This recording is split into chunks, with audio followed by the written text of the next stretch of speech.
আসসালামু আলাইকুম। আমি প্রফেসর ডক্টর নুরজাহান বেগম। আজকে আমরা জানব গর্ভাবস্থায় গর্ভাশয়ে সিস্ট থাকলে কি কি সমস্যা হয়, চিকিৎসা কী এবং করণীয় কী। আগে আমরা জানি সিস্ট বলতে কি বোঝায়। পানি ভর্তি বা তরল ভর্তি গর্ভাশয়ে উপস্থিত হলেকে বলা হয় সিস্ট। এই সিস্ট কিন্তু ছোট থাকতে পারে, বড় থাকতে পারে। এই সিস্টের কিন্তু প্রকারভেদ রয়েছে। একটি হচ্ছে ফাংশনাল সিস্ট, যেটি একা একা চলে যায়, কোনো চিকিৎসা লাগে না। আর একটি আছে কর্পাস লুটিয়াল সিস্ট। এটি সাধারণত প্রেগন্যান্সি হলে হয় এবং এটা প্রেগন্যান্সিকে কন্টিনিউ করতে সাহায্য করে। আর একটি হচ্ছে প্যাথোলজিক্যাল সিস্ট। প্যাথোলজিক্যাল সিস্ট মানে এই সিস্টটা খারাপ। এখন এই সিস্টের মধ্যে দুই ধরনের রয়েছে, একটি কম ক্ষতিকর, একটা বেশি ক্ষতিকর। যেটা বেশি ক্ষতিকর সেটিকে আমরা বলি ম্যালিগন্যান্ট। ম্যালিগন্যান্টটা সাধারণত গর্ভাবস্থায় খুব কম হয়ে থাকে। এখন যদি আমরা আগে থেকেই জানতে পারি যে মহিলার গর্ভাশয়ে সিস্ট রয়েছে, সেটি তখন আমাদেরকে দেখতে হবে এটার সাইজ যদি 5 সেন্টিমিটার বা এর চেয়ে কম হয় তবে কিছুই করা লাগে না।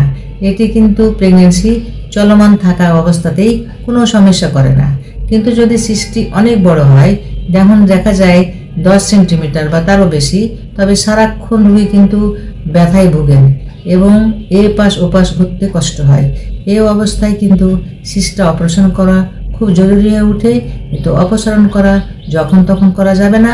গর্ভাবস্থায় সাধারণত 14 থেকে 16 সপ্তাহের মধ্যে সিস্ট অপারেশন করা হয়। সিস্ট অপসারণ কিন্তু দুটি পদ্ধতিতে করা যায়, একটা ল্যাপ্রোস্কোপি। গর্ভাবস্থায় সিস্ট অপসারণের অন্য পদ্ধতিটি হচ্ছে ওপেন মেথড। ওপেন মেথডের চেয়ে ল্যাপ্রোস্কোপি খুব ভালো মেথড। এখানে রোগী কষ্ট কম পায়, খুব তাড়াতাড়ি বাড়ি যেতে পারে। এখন আমরা জানব যেগুলো সিস্ট ছোট সেগুলো আমাদের কি করতে হবে। সেগুলো আমাদের কিছুই করার দরকার নেই, কারণ এই ছোট সিস্ট নিয়ে প্রেগনেন্সি এবং প্রসব ঠিক মতোই হতে পারে।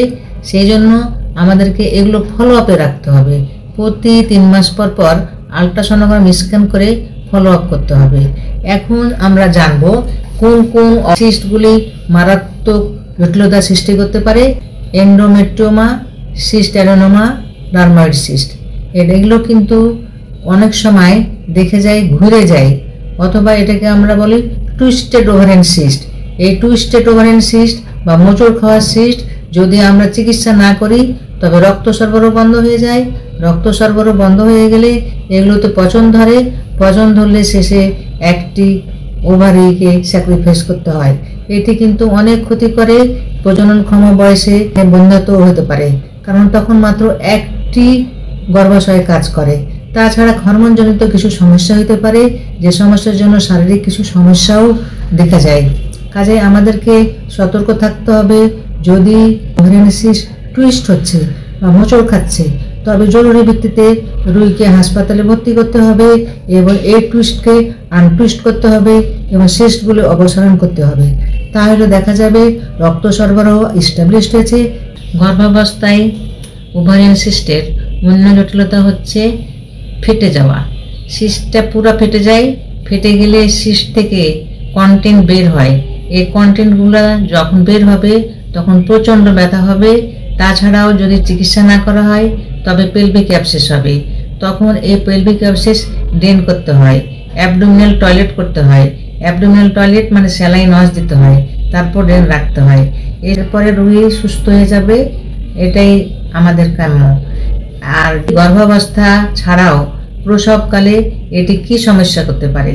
প্রসবকালে এটি কিন্তু নর্মাল ডেলিভারির পথকে, বিশেষ করে বার্থ ক্যানালকে অবস্ট্রাক্ট করে। বার্থ ক্যানালকে অবস্ট্রাক্ট করার জন্য নর্মাল ডেলিভারি হয় না, অবস্ট্রাক্টেড লেবার হয়। আর গর্ভাবস্থায় আরেকটি সমস্যা করতে পারে, যেমন বাচ্চার পজিশন ঠিক রাখতে পারে না, বাচ্চার পজিশন উল্টো হতে পারে, অথবা বাচ্চার পজিশন অনেক উঁচু থাকতে পারে, ফ্লোটিং হেড হতে পারে, অথবা প্রেজেন্টিং পার্ট ফ্লোটিং হতে পারে। কাজে আমাদেরকে বুঝতে হবে যে কোনো মতেই যেন গর্ভাবস্থায় সিস্ট না থাকে। যদি অনেক বড় সিস্ট থাকে তবে প্রি প্রেগনেন্সি কেয়ারে আমাদেরকে সেই সিস্টগুলো আল্ট্রাসোনোগ্রাম স্ক্যান করে সাইজ বুঝে আগে অপসারণ করতে হবে, তারপরে কিন্তু গর্ভধারণ করতে হবে। তাহলে আর আমাদের কোনো রকম জটিলতা হবে না এবং রোগী কষ্ট পাবে না, অন্যান্য জরুরি ব্যবস্থার সম্মুখীন হতে হবে না। আসসালামু আলাইকুম।